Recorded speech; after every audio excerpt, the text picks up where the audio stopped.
Bangunan pertama yang didirikan di atas muka bumi, masjid. Bangunan pertama yang dibuat setelah pindah, masjid. Dan bangunan pertama yang mendatangkan barokah adalah masjid. Oleh sebab itu kalau kantor ingin berkah, komplek perkantoran, hendaklah yang pertama dibangun masjid.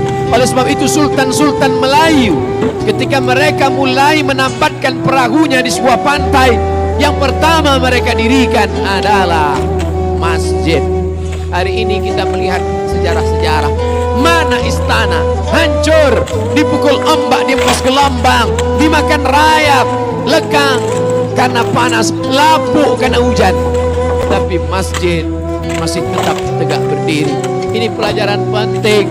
Kalau kita mau kekal abadi, manusia akan mati dimakan cacing tanah, tapi yang kekal abadi adalah masjid.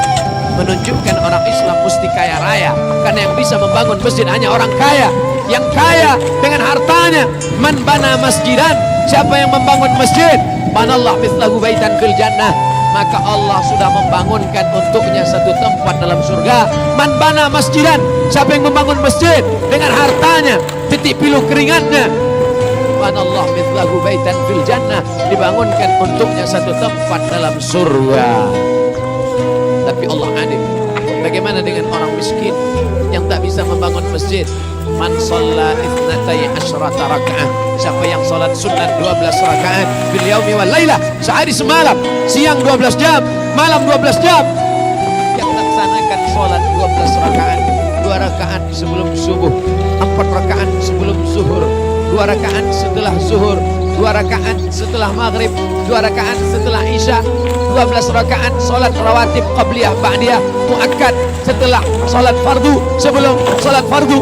Banallah mithlahu baitan fil jannah, Allah juga membangunkan untuknya satu tempat dalam surga. Manusia mati, meninggalkan dunia, rumah yang besar diwarisi oleh anak-anak, diambil oleh istri, mungkin dia akan menikah dengan laki-laki yang lain. Berapa banyak orang membangun rumah tapi dia tak pernah menempati rumah itu. Berapa banyak orang membeli mobil, kendaraan mahal, tapi dia tak pernah menaikinya. Berapa banyak pencari rezeki tapi rezekinya dinikmati orang lain. Perlu dipikirkan sejenak. At-tafakkur sa'ah, berpikir sesaat, khairun min qiyami lailah, lebih baik daripada beribadah sepanjang malam. Orang beriman berpikir sesaat. Yang hari ini beribadah, banyak ibadahnya, khusyuk dia, tapi setelah mati akan putus. Idza matal insan, dalam Sahih Muslim, idza matal insan, kalau manusia mati, inqata'a, putus amalnya. Tapi ada yang tetap mengalir, shadaqatun jariyah, tanah yang pernah dia wakafkan untuk masjid.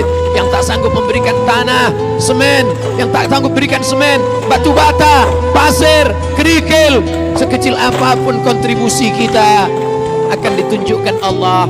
Faman ya'mal mithqala dzarratin khairan yarah, sebesar biji sawi pun akan ditunjukkan di hadapan Allah Subhanahu wa taala. Yang bisa dengan hartanya, pakai hartamu.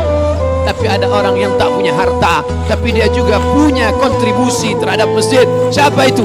Orang yang dititipkan Allah jabatan, amanah, kekuasaan.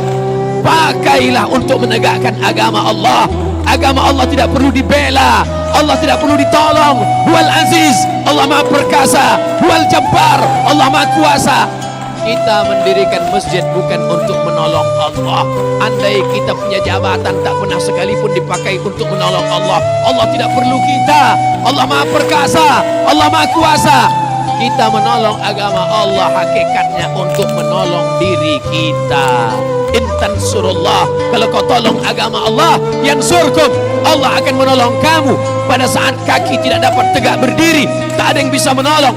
Yauma yafirrul mar'u min akhi, orang akan lari dari saudara kandungnya. Wa ummihi wa abi, lari dari ibunya, lari dari ayahnya. Wa sahibatihi wa bani, lari dari istrinya, lari dari suaminya. Anak-anak tak bisa menolong.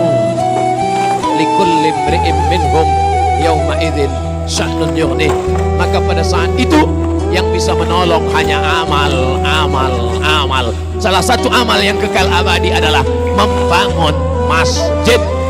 Tapi jangan bangga sesaat kalau sampai satu waktu saja kosong masjid, tidak ada sholat berjamaah, zuhur, asar, masa genting, siang, maghrib banyak orang datang, subuh tak ada yang datang, istahwadat alaihimus syayatin, satu kampung, satu negeri sudah dikuasai oleh syaitan. Oleh sebab itu, maka ini solat kita laksanakan menurut tuntunan Quran dan Sunnah Rasulullah sallallahu alaihi wasallam. Maka siapa yang hidup hari ini akan bangga di hadapan Allah subhanahu wa ta'ala.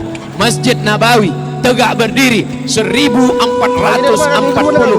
tahun lamanya, tapi sampai hari ini siapa yang mewakafkan tanahnya dulu? Siapa yang menegakkannya bersama Nabi? Siapa yang ikut bergotong royong? Semua orang yang sholat di Masjidin Nabawi mengalir pahalanya kepada dia. Ma la yutraku kulluh, la yutraku kulluh. Kalau tidak pernah dapat dilakukan semuanya, jangan pernah tinggalkan semuanya. Kita mesti berkata kepada generasi ke depan, bangunlah masjid dengan hartamu, dengan tetes peluh keringatmu, dengan air matamu. Tapi kalau kau tidak punya harta, kau punya jabatan dan kekuasaan, pakailah amanah yang dititipkan Allah untuk memakmurkan rumah Allah. Kirim generasi bangsa ke Al-Azhar Mesir, ke Ummul Qura Makkah, menuntut ilmu agama.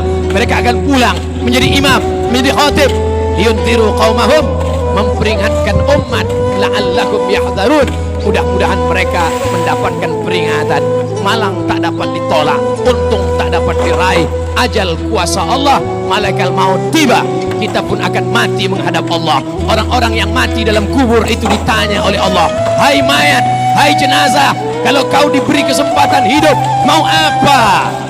Mereka berkata, laula akhartani ila ajalin qarib.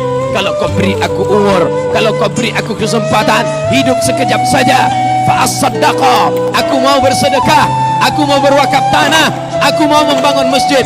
Wa akum minas salihin, aku ingin menjadi orang yang soleh. Tapi saat itu penyesalan tak lagi bermakna. Sampai masanya mata melihat azab Allah, telinga mendengar teriakan orang dalam neraka.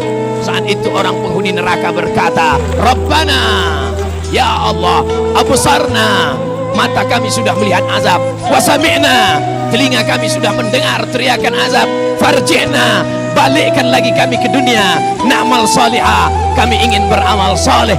Apalah daya, penyesalan tak lagi bermakna, air mata darah tak dapat menembus kehidupan. Ketika ajal masih jauh, ketika umur masih panjang, ketika roh masih bersemayam dalam jasad, bersedekahlah, gunakan harta, gunakan kuasa, menolong agama Allah, sampai akhirnya mati tiba, baik karena penyakit, kecelakaan lalu lintas, atau memang ajal sudah sampai. Semua hanya kata manusia. Mengapa dia mati? Kena penyakit. Mengapa dia mati? Kecelakaan. Kenapa dia mati? Pesawatnya meledak. Kenapa dia mati? Karena tenggelam. Itu hanya takdir Allah. Tapi yang paling penting adalah apa yang akan kita bawa setelah kematian.